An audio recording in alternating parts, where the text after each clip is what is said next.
ತಿಳಿತೇನೋ? ಯಾಕೆ ಏನ್ ಮಾತಾಡ್ತಾ ಇರ್ತೀರಿ ನೀವು? ಈ ದೇಶದಲ್ಲಿ ಗಂಡ್ಮಕ್ಳು ಮಾತ್ರ ಓದ್ಬೇಕಾ? ಹೆಣ್ಮಕ್ಳು ಓದ್ಬಾರ್ದಾ? ಹೆಣ್ಮಕ್ಳು ಈ ದೇಶದ ಆಸ್ತಿ. ನಾನಂತೂ ಓದಿಲ್ಲ, ನನ್ನ ಮಕ್ಕಳಾದ್ರೂ ಓದ್ಲಿ ಬಿಡಿ.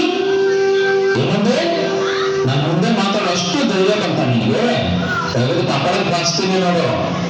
ಏನು ಓದದೇನೆ ಇಷ್ಟು ಮಾತಾಡ್ತಿದೀಯ ನೀನು ಅಂದ್ರೆ ನಾಳೆ ಅವಳನ್ನ ಶಾಲೆ ಕಳಿಸಿದ್ರೆ ಅಷ್ಟೇ ಕತೆ. ನಾವ್ ಹೇಳಿದ್ದು ಕೇಳ್ಕೊಂಡು ಮುಸ್ರೆ ತೊಳ್ಕೊಂಡು ಮನೇಲಿ ಬಿದ್ದಿರ್ಬೇಕು ಅಷ್ಟೇ ನೀವು. ಗೊತ್ತಾಯ್ತಾ ಮಗ? ನಡಿಲ್ಲ, ನಿಮ್ ಶಾಲೆ ಗೊತ್ತಾಯ್ತು, ಹೋಗೋಣ.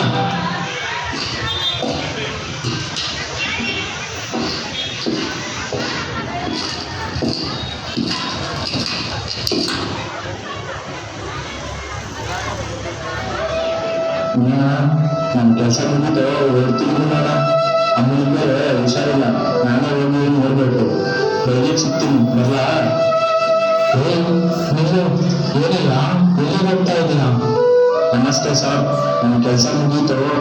ಅಮ್ಮನಿಗೆ ಹುಷಾರಿಲ್ಲ, ಅದಕ್ಕೆ ಹೋಗಿ ಆಸ್ಪತ್ರೆ ಕರ್ಕೊಂಡು ಹೋಗ್ಬೇಕು. ಆಗಿಲ್ಲ, ಹೋಗೋ ಆಗಿಲ್ಲ, ಅರ್ಜೆಂಟ್ ಕೆಲಸ ಇದೆ, ಇದ್ದು ಅದನ್ನೆಲ್ಲ ಮುಗಿಸ್ಕೊಂಡೇ ಹೋಗು. ಸರ್ 12 ಗಂಟೆ ಕೆಲಸ ಮಾಡಿದ್ದೀನಿ, ತುಂಬಾ ಎಮರ್ಜೆನ್ಸಿ ಇದೆ, ನಾನು ಓದಲೇಬೇಕು ಸರ್. ಯಾವಾಗ ಬರ್ಬೇಕು, ಯಾವಾಗ ಹೋಗ್ಬೇಕು, ಎಷ್ಟೊತ್ತು ಕೆಲಸ ಮಾಡ್ಬೇಕು, ಎಷ್ಟು ಸಂಬಳ ಕೊಡ್ಬೇಕು ಅಂತ ಯಾವ ಕಾನೂನು ಇಲ್ಲ. ಈಗಿರುವಾಗ ಮನೆಗೆ ಹೋಗ್ತೀನಿ ಅಂತೀಯಲ್ಲ, ಈ ಕೆಲಸನೆಲ್ಲ ಮುಗಿಸಿ ಹೋಗೋದಿದ್ರೆ ಹೋಗು, ಇಲ್ಲ ಅಂದ್ರೆ ನಾಳೆಯಿಂದ ಕೆಲ್ಸಕ್ಕೆ ಬರಲೇಬೇಡ, ಮನೆಯಲ್ಲೇ ಇರು. ಸಾರ್ ಸಾರ್ ಸಾರ್ ಸರ್, ನೀವೇನಮ್ಮ? ತುಂಬಾ ಸಮಯ ಹತ್ರ ಬರ್ತಾ ಇದೆ ಸರ್. 15 ದಿವಸ ರಜೆ ಬೇಕಾಗಿತ್ತು, ಕೆಲ್ಸಕ್ಕೆ ಬರೋದಕ್ಕೆ ತುಂಬಾ ಕಷ್ಟ ಆಗ್ತಾ ಇದೆ ಸರ್. ಏನು 15 ದಿನನ? ಏನಮ್ಮ ನೀನ್ ಸರಿಯಾಗಿ ಮಾತಾಡ್ತಿದ್ಯಾ ತಾನೆ? ಈಗ ತಾನೆ ಒಬ್ಬನ ಬೈದು ಕಳಿಸಿದ್ದೀನಿ. ಅಲ್ಲಮ್ಮ, ನಿಮ್ಗೆ ಇಷ್ಟ ಬಂದಾಗ ರಜೆ ಕೊಡಿ, ಸಂಬಳ ಕೊಡಿ ಅಂದ್ರೆ ಆಗುತ್ತಾ? ಆಗಲ್ಲ. ಹೋಗಿ ಹೋಗಿ ನಿಮ್ ಕೆಲಸ ಮಾಡಿ. 15 ದಿವಸದಲ್ಲಿ ರಜೆ ಆಗುತ್ತೆ ಅಂತ ಹೇಳೋರೆ ಸರ್. ಕೆಲ್ಸಕ್ಕೆ ಬಂದು ಏನಾದ್ರೂ ಹೆಚ್ಚು ಕಮ್ಮಿ ಆದ್ರೆ ನಾನು ಏನ್ ಮಾಡ್ಲಿ ಸರ್? ನೋಡಮ್ಮ, ನಮ್ಮಂತವ್ರಿಗೆ ಕೆಲಸ ಕೊಡೋದೇ ಹೆಚ್ಚು. ಅಂತದ್ರಲ್ಲಿ ಅದಿಲ್ಲ ಇದಿಲ್ಲ ಅಂತ ಬೇರೆ ಮಾತಾಡ್ತೀಯ. ಜಾಸ್ತಿ ಮಾತಾಡ್ಬೇಡ. ರಜೆ ಕೊಡೋದಕ್ಕೆ ಆಗೋದಿಲ್ಲ. ಆದ್ರೆ ಕೆಲ್ಸಕ್ಕೆ ಬನ್ನಿ, ಇಲ್ಲ ಅಂದ್ರೆ ಮನೇಲಿ ನೀನಲ್ಲ ಅಂದ್ರೆ ಬೇರೆಯವ್ರು ಬಂದು ಕೆಲಸ ಮಾಡ್ತಾರೆ. ಸರ್ ಸರ್ ಏನ್ ಸರ್, ಸ್ವಲ್ಪ ಕಮ್ಮಿ ಆಗೋದೇ ಇಲ್ವಾ? ಇಂಥ ಪರಿಸ್ಥಿತಿಲಿ ನಾನು ಹೇಗೆ ಕೆಲಸ ಮಾಡ್ಲಿ? ಅಯ್ಯೋ ಭಗವಂತ, ಇನ್ನು ಎಷ್ಟು ವರ್ಷ ಅಂತ ನಾನು ಹೀಗೆ ಕಷ್ಟಪಡ್ಬೇಕಪ್ಪ. ನಮ್ಮ ಬದುಕಿಗೆ ಅರ್ಥನೇ ಇಲ್ವಾ? ನಮ್ಮ ಸ್ವಾಭಿಮಾನನೆಲ್ಲ ಬಿಟ್ಟಿದ್ರು, ನಮ್ಮಲ್ಲಿ ಅಗ್ಗಂಟ ಅನ್ನೋದೇ ಇಲ್ವಲ್ಲ. ಛೇ,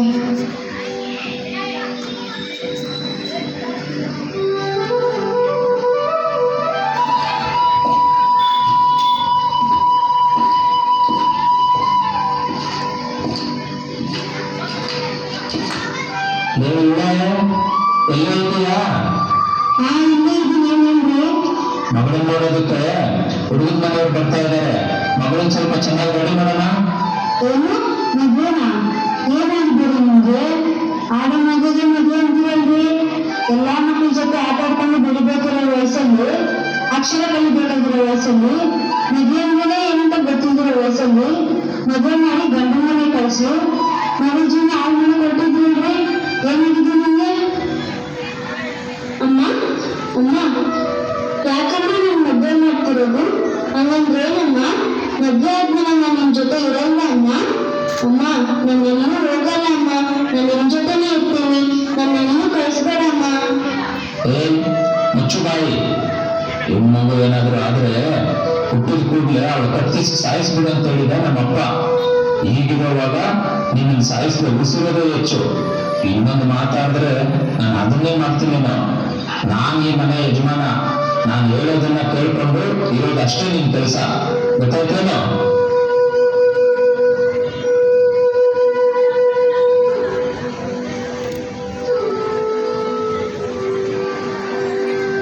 ಹೀಗೆ ಸೋತು ಬಂದ ಅದೆಷ್ಟೋ ಮನಸ್ಸುಗಳು ನಮ್ಮ ಜೀವನ ಇಷ್ಟೇ ಎಂದು ಕಂಬಳಲು ಕಂಬನೆಯ ಹೊತ್ತು ಬದಲಾವಣೆಯ ದಾರಿಯನ್ನು ಎದುರು ನೋಡುತ್ತಾ ಕುಳಿತಿರುವಾಗ ಸೂತ್ರಧಾರನ ಸೂತ್ರ ಹರಿದು ಅಹಂಕಾರದೀಯತೆ ಬಿರಿದು ಮೆರವಾಸುವವರ ಹುಟ್ಟಡಗಿಸುವ ದೊರೆಯ ನೊಂದು ಬೆಂದ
ಸರ್ಕಾರದವರ ಆಸೆಯಂತೆ ದೇಶ ವಿದೇಶಗಳಲ್ಲೆಲ್ಲ ಶಿಕ್ಷಣ ಪಡೆದು ಹೆಚ್ಚು ಪದವಿಗಳನ್ನು ಪಡೆದ ಮೊದಲ ಭಾರತೀಯನಾಗಿ ಭಾರತಕ್ಕೆ ಆಗಮನ.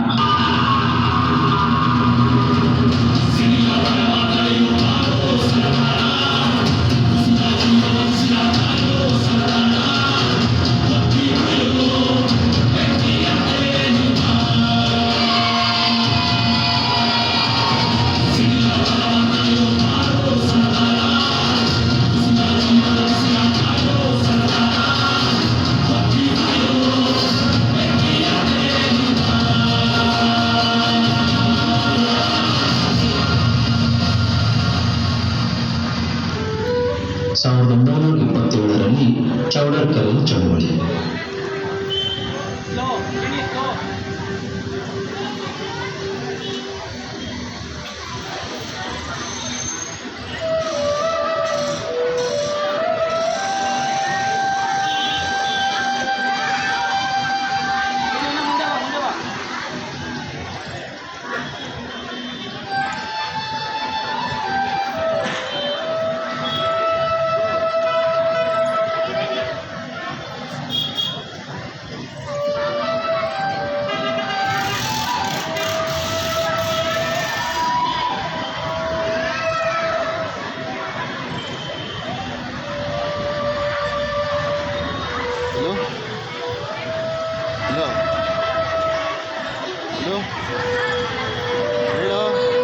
ಇಲ್ಲಿ ನೆರೆದಿರುವ ನನ್ನ ಅಕ್ಕ ತಂಗಿಯರೇ, ಅಣ್ಣ ತಮ್ಮಂದಿರೇ, ಇಲ್ಲಿನ ಮುನ್ಸಿಪಾಲ್ ಅವರು ಚೌಡರ್ಕೆರೆಯ ನೀರನ್ನು ಬಳಸಲು ಎಲ್ಲರಿಗೂ ಅವಕಾಶವಿದೆ ಎಂದು ಕಾನೂನು ಹೊರಡಿಸಿದ್ದರು. ಇಲ್ಲಿನ ಮನುವಾದಿಗಳು ಈ ದೇಶದ ಮೂಲ ನಿವಾಸಿಗಳಾದ ನಾವು ಈ ಕೆರೆಯ ನೀರನ್ನು ಬಳಸಿದರೆ ಮೈಲಿಗೆಯಾಗುತ್ತದೆ ಎಂದು ಭಾವಿಸಿ ಆ ನೀರನ್ನು ನಾವು ಬಳಸಬಾರದೆಂದು ನಿರ್ಬಂಧ ಹೇರಿದ್ದಾರೆ. ಹಸು, ಎಮ್ಮೆ, ನಾಯಿ, ನರಿ, ಕೋತಿ, ಕತ್ತೆಗಳೆಲ್ಲ ಮಲಮೂತ್ರ ವಿಸರ್ಜಿಸಿದರೂ ಮೈಲಿಗೆಯಾಗದ ನೀರು ಮನುಷ್ಯರಾದ ನಾವು ಮುಟ್ಟಿದರೆ ಮಾತ್ರ ಮೈಲಿಗೆಯಾಗುತ್ತಂತೆ. ಚೌಡರ್ಕೆರೆಯ ನೀರನ್ನು ಬಳಸದೇ ನಾವು ಬದುಕಬಹುದು. ಆದರೂ ಈ ಹೋರಾಟವನ್ನು ಮಾಡಿದ ಉದ್ದೇಶವೇನೆಂದರೆ ನಮಗೂ ಮಾನವ ಹಕ್ಕುಗಳಿವೆ ಮತ್ತು ನಾವು ಮನುಷ್ಯರೇ ಎಂಬುದನ್ನು ತೋರಿಸುವುದಕ್ಕಾಗಿ ಈ ಹೋರಾಟವನ್ನು ಮಾಡಿದ್ದೇವೆ. ಮುಂದಿನ ದಿನಗಳಲ್ಲಿ ಹಿಂಸಾತ್ಮಕವಾಗಿ ವರ್ತಿಸದೆ ಶಾಂತಿಯುತವಾಗಿ ಹೋರಾಟ ಮಾಡುವುದರ ಮುಖಾಂತರ ನಮ್ಮ ಹಕ್ಕುಗಳನ್ನು ಪಡೆಯೋಣ.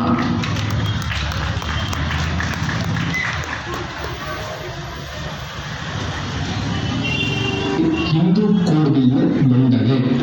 ಈ ದಿನ ನಾನು ಹಿಂದೂ ಕೋಡ್ ಬಿಲ್ ಎಂಬ ಈ ಮಸೂದೆಯನ್ನು ನಿಮ್ಮೆಲ್ಲರ ಸಮ್ಮುಖದಲ್ಲಿ ಮಂಡಿಸುತ್ತಿದ್ದೇನೆ. ಈ ಮಸೂದೆಗಳು ಸಮಾಜದ ಸುಧಾರಣೆಗಾಗಿ ಬೇರೆ ಬೇರೆ ವರ್ಗಗಳ ನಡುವೆ ಸ್ತ್ರೀ ಪುರುಷರ ನಡುವಿನ ಅಸಮಾನತೆಯನ್ನು ಹೋಗಲಾಡಿಸಲು ಸಹಕಾರಿಯಾಗಿದೆ ಎಂದು ಭಾವಿಸುತ್ತೇನೆ. ಈ ಕಾಯ್ದೆಯು ಹಿಂದೂ ನಾಗರಿಕ ವಿವಾಹ ಕಾಯ್ದೆ, ಮಹಿಳೆಯರಿಗೆ ಜೀವನಾಂಶ, ವಾರಸುದಾರಿಕೆ, ಮಹಿಳೆಯರಿಗೂ ಪಿತ್ರಾರ್ಜಿತ ಆಸ್ತಿಯಲ್ಲಿ ಸಮಪಾಲು, ದತ್ತಕ ಕಾಯ್ದೆ ಹಾಗೂ ವಿಚ್ಛೇದನ ಕಾಯ್ದೆಗಳನ್ನು ಒಳಗೊಂಡಿದೆ. ನಾನು ಈ ಮಸೂದೆಯನ್ನು ಸಭೆಯ ನಿರ್ಣಯಕ್ಕೆ ಹಾಕುತ್ತಿದ್ದೇನೆ. ದಯಮಾಡಿ ಎಲ್ಲ ಸದಸ್ಯರು ಒಪ್ಪಿಗೆ ಸೂಚಿಸಬೇಕೆಂದು ಕೇಳಿಕೊಳ್ಳುತ್ತಿದ್ದೇನೆ. ಬಹಳ ಚರ್ಚೆಗಳು ಹಾಗೂ ತೀರ್ಪುಗಳ ನಂತರ 23 ಪರ ಹಾಗೂ 28 ವಿರೋಧ ಮತಗಳ ಅಂತರದಲ್ಲಿ ಹಿಂದೂ ಕೋಡ್ ಬಿಲ್ ಗೆದ್ದುಕೊಳ್ಳುತ್ತದೆ.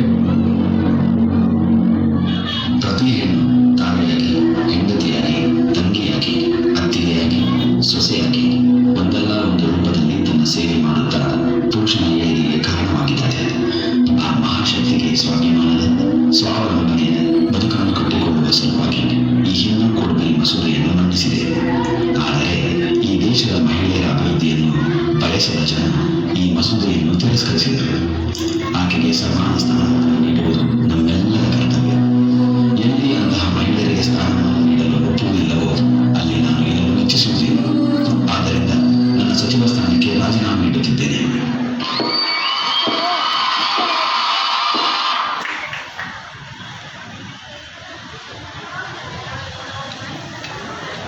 ಭೀಮಾ, ಯಾಕೆ ನೀವು ಬೇಸರದಲ್ಲಿದೆಯಾ?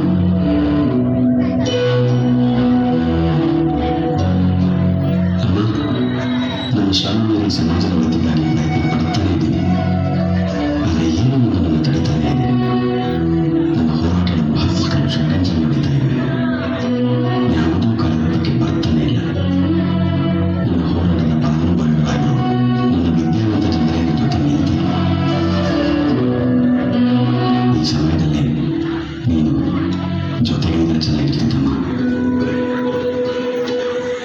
ಮಗು, ಯಾರೇ ಈ ಸಮಾಜಕ್ಕೆ ಒತ್ತು ಮಾಡಬೇಕು ಅನ್ಕೊಂಡವ್ರಿಗೆ ಈ ಸಮಸ್ಯೆಗಳು ಮೊದಲ ಹೆಜ್ಜೆಗಳಿದ್ದಂಗೆ.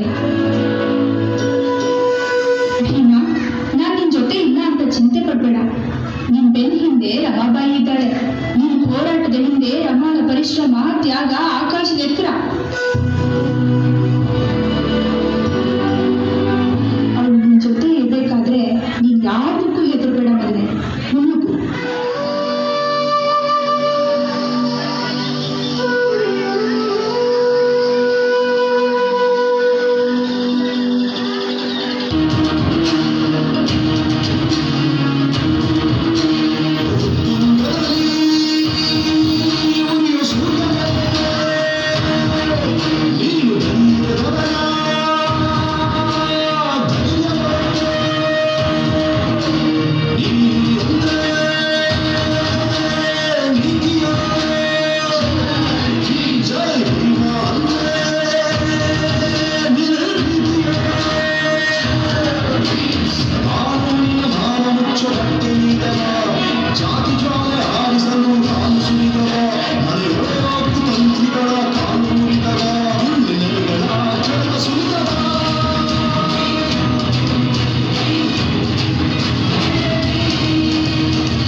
ಜೋಡಿಸಿಟ್ಕೊಂಡಿದೀಯ ತಾನೆ ಮಗ? ಮುಂದೆ ನಮ್ಮ ವಂಶದ ಹೆಸರು ಯಾವ ದೇಶದಲ್ಲಿ ಶಾಲೆಗಳಿಗಿಂತ ದೇವಾಲಯಗಳಿಗಂತೆ ಹೆಚ್ಚು ಬಾರಿಸುತ್ತವೆ ಆ ದೇಶದ ಅಜ್ಞಾನ ಮತ್ತು ಬಡತನದಿಂದ ಕೂಡಿರುತ್ತೆ. ಯಾವ ದೇಶದಲ್ಲಿ ದೇವಾಲಯಗಳಿಗಿಂತ ಶಾಲೆಗಳ ಗಂಟೆ ಹೆಚ್ಚು ಬಾರಿಸುತ್ತವೆಯೋ ಆ ದೇಶದಲ್ಲಿ ಶ್ರೀಮಂತಿಕೆ ಇರುತ್ತದೆ ಎಂದು ಬಾಬಾ ಸಾಹೇಬರ ಚಿಂತನೆಯಂತೆ ದೇಶದ ಶ್ರಮಿಕ ಕಾರ್ಮಿಕರು ನಿಟ್ಟುಸಿರು ಬಿಡುವಂತೆ ಕಾರ್ಮಿಕ ಕಾನೂನುಗಳು 1942ರಲ್ಲಿ ಜಾರಿಗೆ ಬರುತ್ತದೆ. ಬಾಬಾ ಸಾಹೇಬ್ ಅಂಬೇಡ್ಕರ್ ಅವರ ಸತತ ಹೋರಾಟದ ಫಲವಾಗಿ 19